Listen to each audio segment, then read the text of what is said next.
सम्यक्त कुमति का स्वाध्याय हम कर रहे हैं।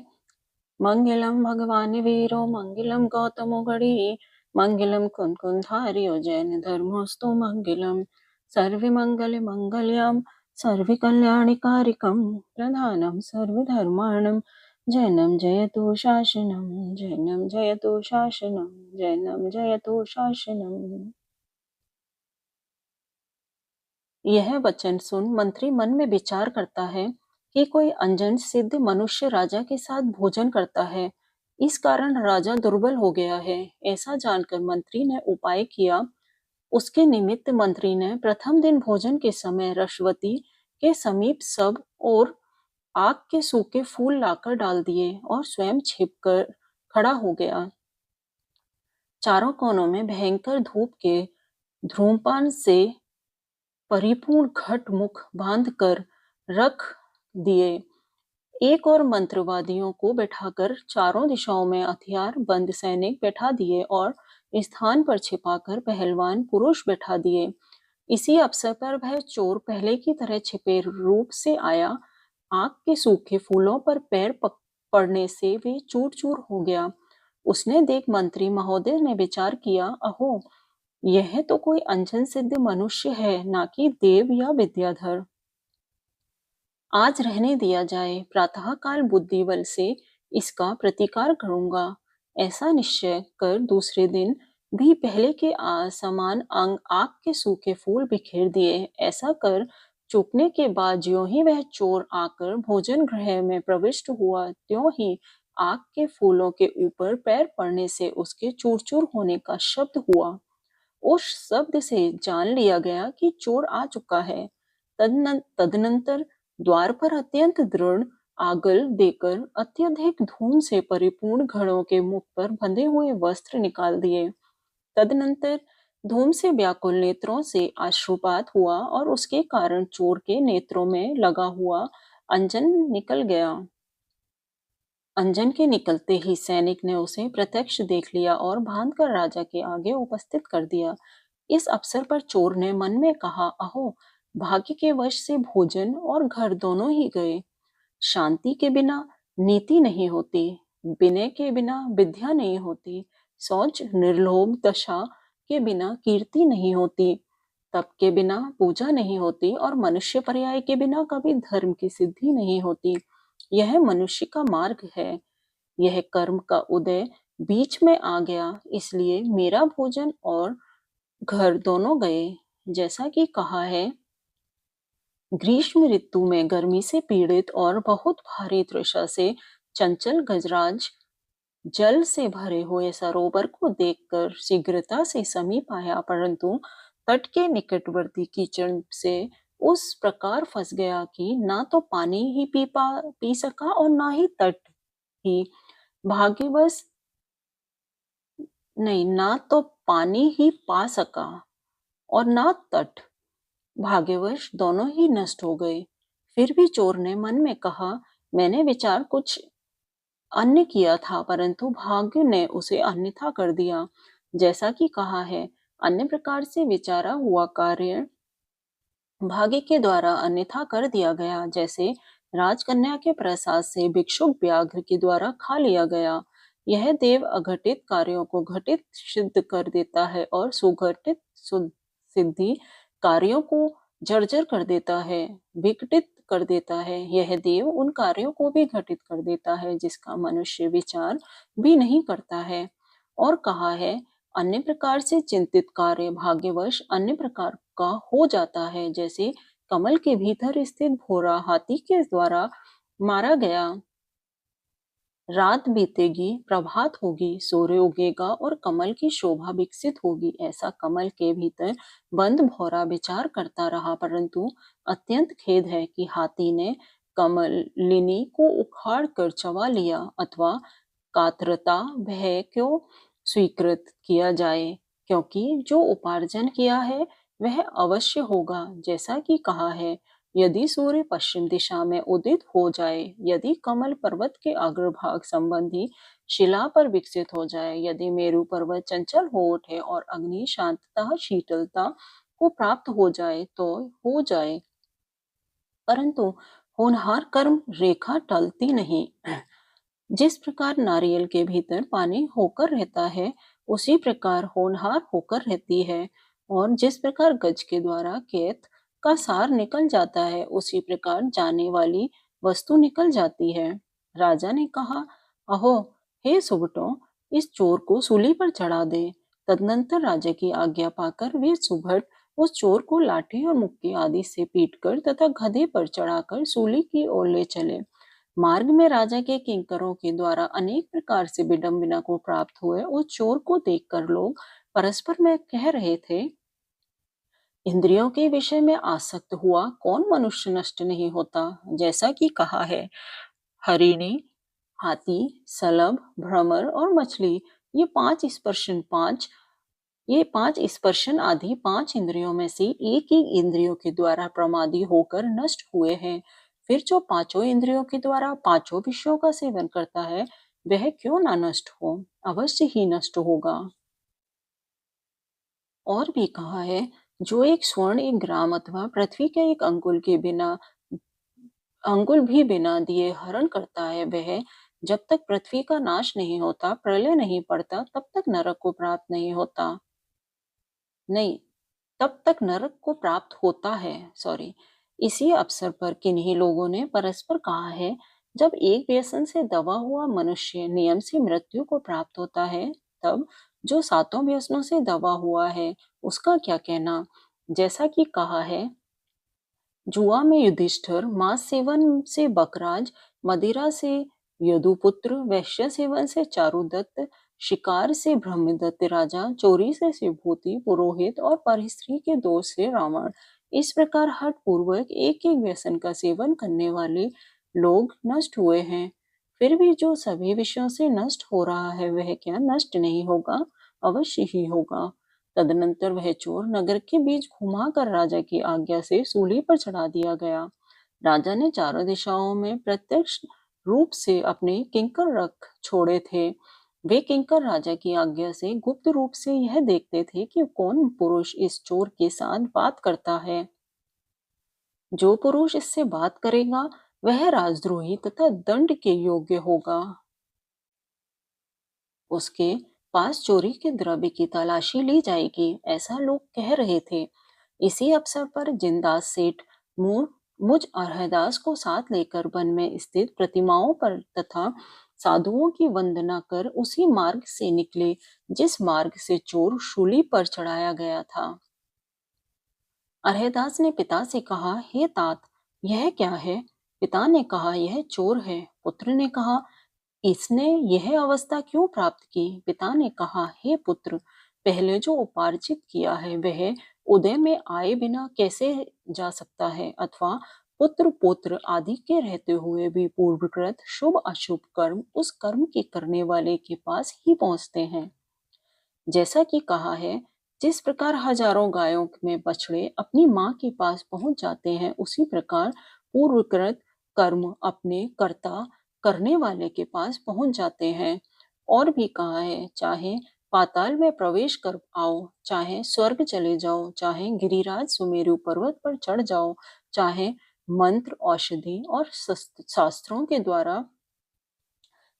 के द्वारा रक्षा कर लो, परंतु जो होने वाला है वह होता है, इसमें विचार का कोई कारण नहीं है। यह सब सुनकर चोर ने कहा, हे सेठ जी, तृतीय दिन निकल गया परंतु प्राण नहीं जाते हैं, क्या करूं। जैसा कि कहा है, श्रृंगालों ने दोनों पैर खा लिए हैं और कोये ने सिर जर्जर कर दिया है। पूर्व कर्म ऐसा ही आया है, इस समय क्या करूं।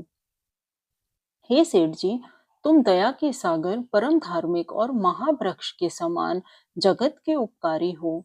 आपके द्वारा जो किया जाता है, वह सभी लोकोपकार के लिए किया जाता है, इसलिए आप मुझे प्यासे को पानी पिला दीजिए। जैसा कि कहा है, पूर्वकृत कर्म नगर में, देश में, पर्वत में, भूतल पर, समुद्र में, मित्रों के सानिध्यान में, आकाश तल में और मध्य गृह में सब प्रकार से पीछा नहीं छोड़ता है। जिसका चित्त सब जीवों पर दया से द्रवीभूत रहता है, उसी को ज्ञान और मोक्ष प्राप्त होता है। जटा रखने, भस्म रमाने और चीवर पहनने से क्या होता है? और भी कहा है, बड़े वृक्ष दूसरों को छाया करते हैं और स्वयं धूप में खड़े रहते हैं। वे दूसरों के लिए ही फलते हैं, अपने लिए नहीं। गाय परोपकार के लिए दूध देती है, वृक्ष परोपकार के लिए फलते हैं, नदियां परोपकार के लिए बहती हैं और सत्पुरुष की प्रवृत्ति परोपकार के लिए होती है। और भी कहा है, मात्र अपना पेट भरने में उद्यम करने वाला क्षुद्र मनुष्य हजारों हैं, परंतु परोपकार करना ही जिसका स्वार्थ है, ऐसे ऐसा सज्जनों में अग्रसर एक बिरला ही होता है। दुख से भरने योग्य उदय को पूर्ण करने के लिए बड़बानर समुद्र को पीता है, परंतु मेघ गर्मी परिपूर्ण जगत का संताप दूर करने के लिए पीता है। हे सेठ जी, मैं मानता हूँ कि तुम परोपकार के लिए रचे गए हो। इस तरह अनेक प्रकार से सेठ की स्तुति की। चोर के यह वचन सुनकर यद्यपि सेठ ने कुछ करना राजा राजाज्ञा के विरुद्ध समझा, तथापि आर्द्रचित्त से युक्त होने के कारण परोपकार के लिए सेठ ने कहा, हे वत्स, मैंने 12 वर्ष तक गुरु की सेवा की। आज प्रसन्न होकर उन्होंने मंत्र का उपदेश दिया है। यदि इस समय मैं पानी के लिए जाता हूँ तो वह मंत्र भूल जाऊंगा, इसलिए नहीं जाऊंगा। चोर ने कहा, इस मंत्र से क्या सिद्ध होता है? सेठ ने कहा, यह पंच नमस्कार नाम का मंत्र सब सुख देता है। ये जैसे पंच परमेष्टि के पदों से संग्राम, समुद्र, गजेंद्र, सर्प, सिंह, दुष्ट, बीमारी, जल, शत्रु और बंधन से होने वाले तथा चोर, ग्रह, भ्रम, राक्षस और शाकनियों से उत्पन्न भय नष्ट हो जाते हैं, जैसा कि कहा है। पंच नमस्कार मंत्र के अक्षरों से तन में वह आराधना रूपी देवता देवों की संपत्ति का आकर्षण करती है, मुक्ति लक्ष्मी का वशीकरण करती है, चतुर्कृति संबंधी विपत्तियों का उच्चाटन करती है, अपने पापों के साथ द्वेष करती है, दुर्गति की ओर जाने वालों का स्तंभन करती है, उन्हें रोकती है और मोह का सम्मोहन करती है। हजारों पाप करके और सैकड़ों जीवों का घात कर इस मंत्र की आराधना से त्रियंच भी कल्याण को प्राप्त हुए हैं। चोर ने कहा, जब आप पानी लाते हैं जब तक आप पानी लाते हैं तब तक मैं इस मंत्र का उच्चारण करता रहूंगा, इसलिए मुझे उपदेश देकर पानी के लिए शीघ्र जाइए। सेठ ने कहा, तथास्तु। इस प्रकार मंत्र का उपदेश देकर और मुझे वहीं छोड़कर सेठ स्वयं पानी के लिए चला गया। तदनंतर एकाग्रचित्त से पंच परमेष्ठी मंत्र का उच्चारण करते हुए चोर ने प्राण छोड़ दिए। पंच परमेष्ठी मंत्र के महामत्य से वह चोर सौधर्म स्वर्ग में 16 आभरणों से विभूषित तथा अनेक परिजनों से सहित देव हुआ। जिनदत्त सेठ कुछ समय बाद पानी लेकर चोर के समीप आया, तब निर्विकार भाव से हाथ जोड़े हुए चोर को देखकर सेठ ने कहा, अहो, यह तो उत्तम समाधि से स्वर्ग चला गया। तत्पश्चात पुत्र ने कहा, हे पिताजी, सत्संगति किसका पाप नहीं हरती, किंतु सभी का हरती है। जैसा कि कहा है, सत्संगति बुद्धि की जड़ता को हरती है, बाड़ी में सत्य का सेचन करती है, मान की उन्नति करती है और पाप को दूर करती है, चित्त को प्रकाशित करती है और कीर्ति को दिशाओं में विस्तृत करती है। कहो, सत्संगति पुरुषों का क्या क्या नहीं करती, अर्थात सब कुछ करती है। तदनंतर सेठ ने वापस लौटकर परम गुरुओं की वंदना की, उन्हें सब समाचार कहा और स्वयं उपवास का नियम लेकर उसी जिनालय में स्थित हो गया। गुरु ने कहा, महापुरुषों की संगति से किसकी उन्नति नहीं होती, अर्थात सभी की होती है। जैसा कि कहा है, संतप्त लोहे पर पड़े हुए पानी का नाम भी सुनाई नहीं पड़ता, वही पानी कमलिनी के पत्ते पर स्थित होकर मोती के समान दिखाई देता है और समुद्र के भीतर सीप के पोट में जाकर मोती बन जाता है। ठीक ही है, संगति से ही मनुष्यों के गुण प्रायः अधम, मध्यम और उत्तम हो जाते हैं। महान पुरुषों की संगति किसकी उन्नति का कारण नहीं होती, किंतु सभी की उन्नति का कारण है, क्योंकि गंगा में प्रविष्ट हुआ गालियारे का पानी देवों के द्वारा भी वंदनीय हो जाता है। गुप्तचर ने राजा को आगे कहा कि हे देव, जिनदत्त सेठ ने चोर के साथ वार्तालाप किया है। राजा ने कहा, वह राजद्रोही है, उसे उसके पास चोरी का धन है। इस प्रकार कुद्र होकर राजा ने उसे पकड़ने के लिए योद्धा भेजे।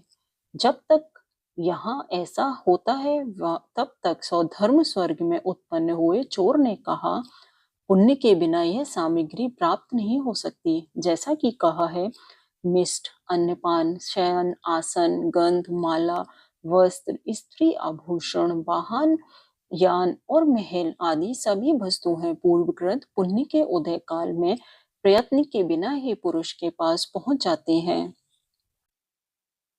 भव प्रत्ययो अवधि देवनार का नाम। इस सूत्र के अनुसार कहे हुए अवधि ज्ञान के द्वारा समस्त वृतांत जानकर उसने कहा कि वह जिनदत्त मुझे धर्मोपदेश को देने वाला है, मैं उसका उपकार कभी नहीं भूलूंगा, अन्यथा मुझे छोड़ दूसरा पापी नहीं होगा। कहा भी है, जो मंदबुद्धि मनुष्य प्रत्युपकार नहीं करता है, वह लोक में मनुष्य के द्वारा निंदित जन्म को व्यर्थ ही धारण करता है।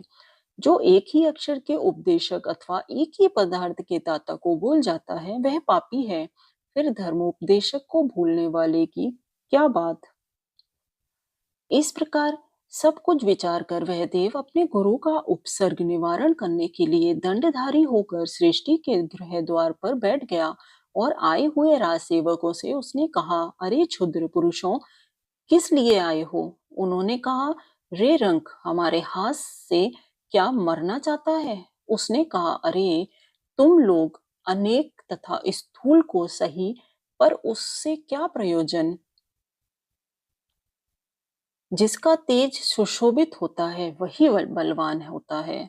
जैसा कि कहा है, हाथी स्थूल होता है, वह भी अंकुश के बस होता है, सो क्या वह अंकुश हाथी के बराबर होता है? ब्रज से भी ताड़ित हुए पहाड़ गिर जाते हैं, सो क्या पहाड़ ब्रज के बराबर होते हैं?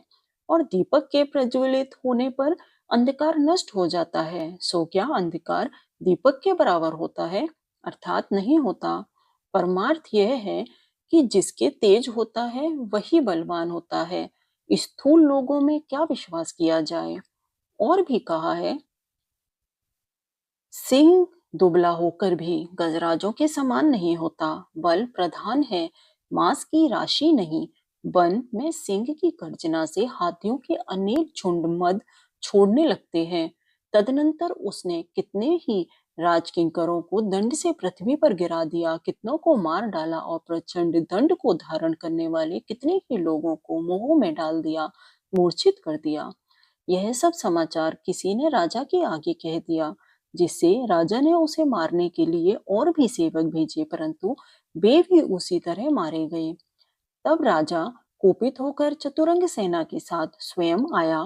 बहुत भारी युद्ध होने पर सभी मारे गए, एक राजा ही रह गया।